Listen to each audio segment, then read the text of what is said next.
On the west side of Gastonia, you'll find a huge building that was once a textile mill.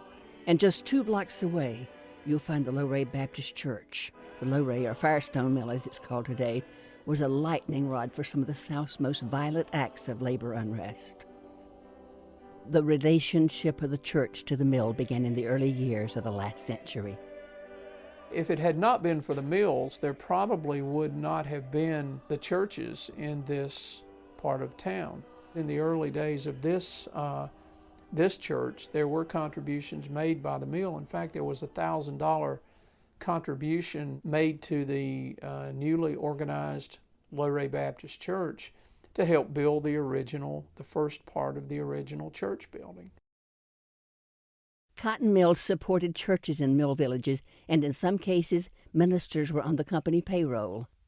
Preachers delivered sermons that emphasized hard work and moral fortitude, qualities that were valued by mill owners. In the early 1900s, the Luray Mill was one of the largest textile plants in the world, 5 stories high with 660,000 square feet of space. It was surrounded by a growing mill village and its own business district. It was where people worked, and the church was where people spent most of their social, recreational time. And so it was all part of the same community. The Luray Mill thrived, and so did the Luray Baptist Church. In the early 1920s, the Sunday school boasted over 2,000 members and was thought to be the largest in the state. In the late 1920s, things got tough. The mill, which had been sold to Northern interests, began using a system where employees had to run more machines for less money. The size of the mill and the growing resentment of its employees made it an easy target for labor organizers.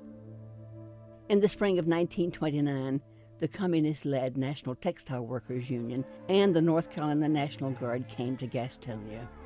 So did violence and death. The chief of police, O.F. Adderholt, and a striking singer named Ella Mae Wiggins were killed. The strike failed, and more than 70 years later, the once vibrant west side of Gastonia is struggling to find itself. Did the long-lasting bitter taste of agitators from outside the community cause a lack of confidence? Would the community be served by saving this titanic textile mill for a civic center and condos, or should it be allowed to slip beneath the waves of time?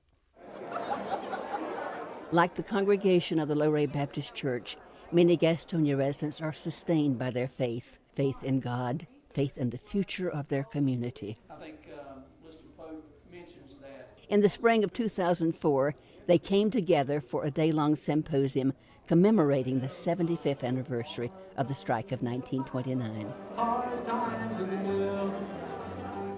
75 years later, we need one another's understanding.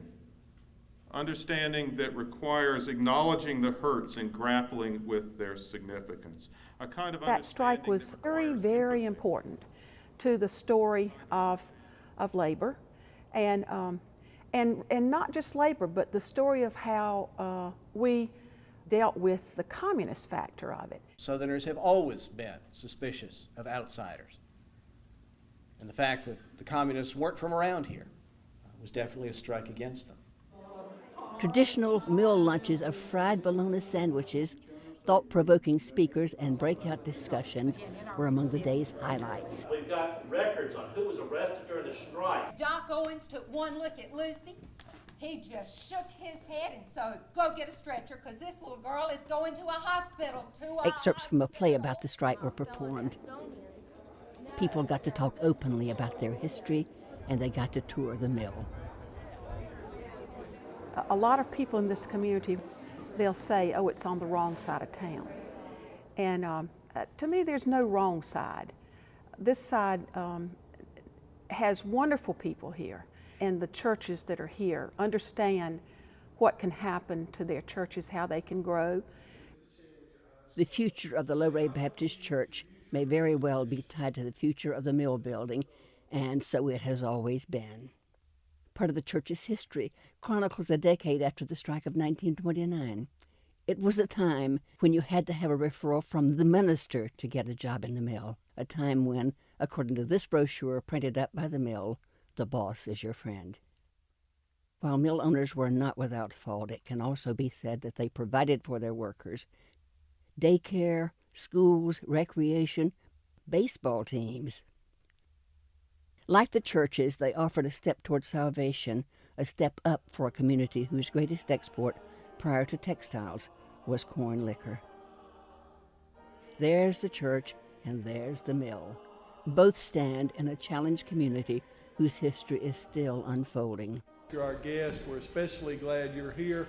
We hope you feel the warmth of our fellowship today. And Lowray is a diamond. It is a treasure in a totally unexpected place. And the people here are just, they are jewels.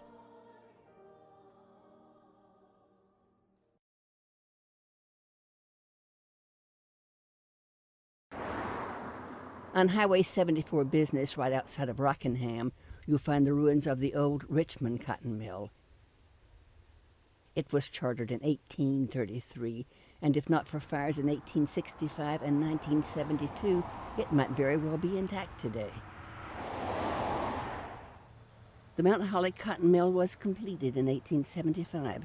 It was first powered by the water in Dutchman's Creek.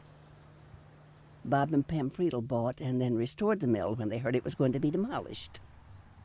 I like to keep that place, to make history. We haven't got enough history in America anyway.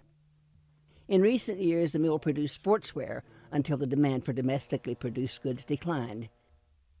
The mill and its history endure. That's an old place, you know. The foundation, the granite, that made me think about the hometown in Europe where we had, you know, old buildings already, 400, 600 years old, and are still using it. The Mount Holly cotton mill is on the National Register of Historic Buildings. Thomas Edison installed an electric generator to supply electric power to the mill and the town's 3 street lights.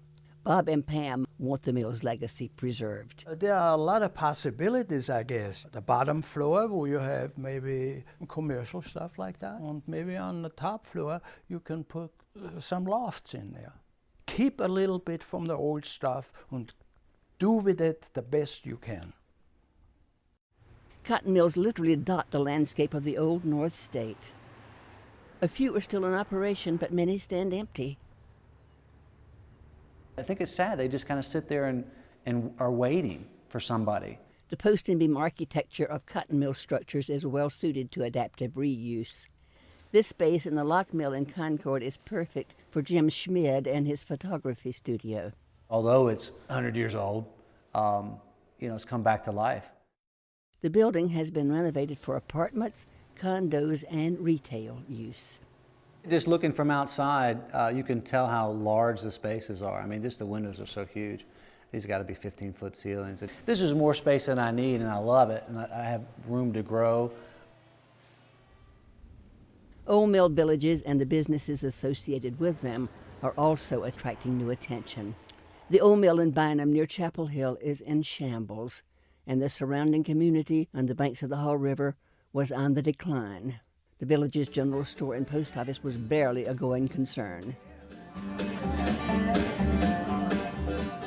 What really has brought it back to life is this really energetic woman named Molly Parsons, who got together this Bynum Front Porch Music Series a couple years ago, and they go spring to early winter.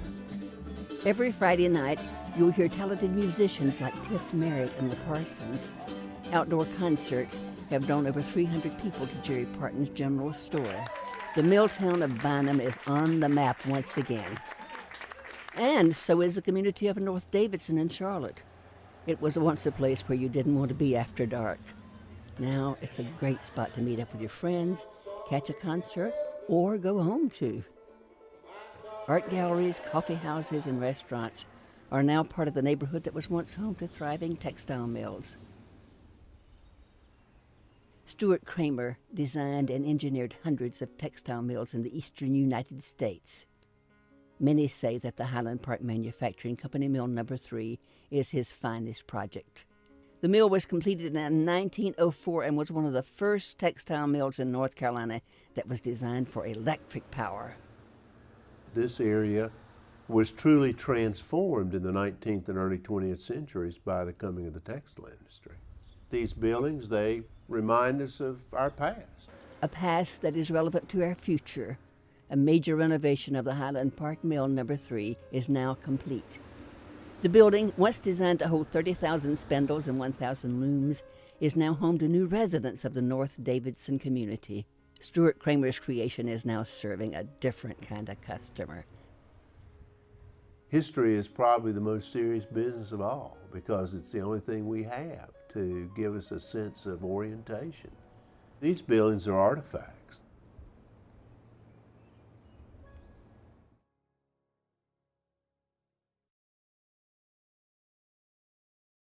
The textile industry has played a major part in the rise of the New South. As you have seen, the legacy of the mills has been documented in a variety of ways, and many of us have our own first-hand experience. I get up before daylight and I work till after dark. That's the way my grandparents worked in the mills. I mean, I would love to have everybody whose mother or father or grandmother or grandfather or great-grandmother or great-grandfather was a mill hand. I would like them all to stand up. And I think we would be amazed at how many people out of the leadership at every level came out of the mills.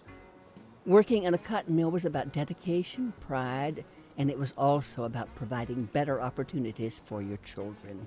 I made a contribution to the world, to this world. I really feel like I have with all these children and the lives that they have touched. History. It's not just names and dates in a book you never open. It's in your family photo album, in your CD collection. It's in the theater, in the specialty shops of a restored cotton mill down the street. And with the technology that's available to us, history is something we can all record. Building a website or editing a documentary like this one can be done at home. All it takes is time and interest. Organizing your family history for future generations may be some of the most important work you'll ever do. That's what a historian does, is to gather the stories and carry them on. Old man staring at his glass in some backstreet bar room. These was once the fastest hands in spinning spool or card room. And it's goodbye Monday blues, goodbye card room fever. Cotton dust has got my lungs, you know I'm bound to leave you. And it's goodbye Monday blues, goodbye card room fever. Cotton dust has got my lungs, you know I'm bound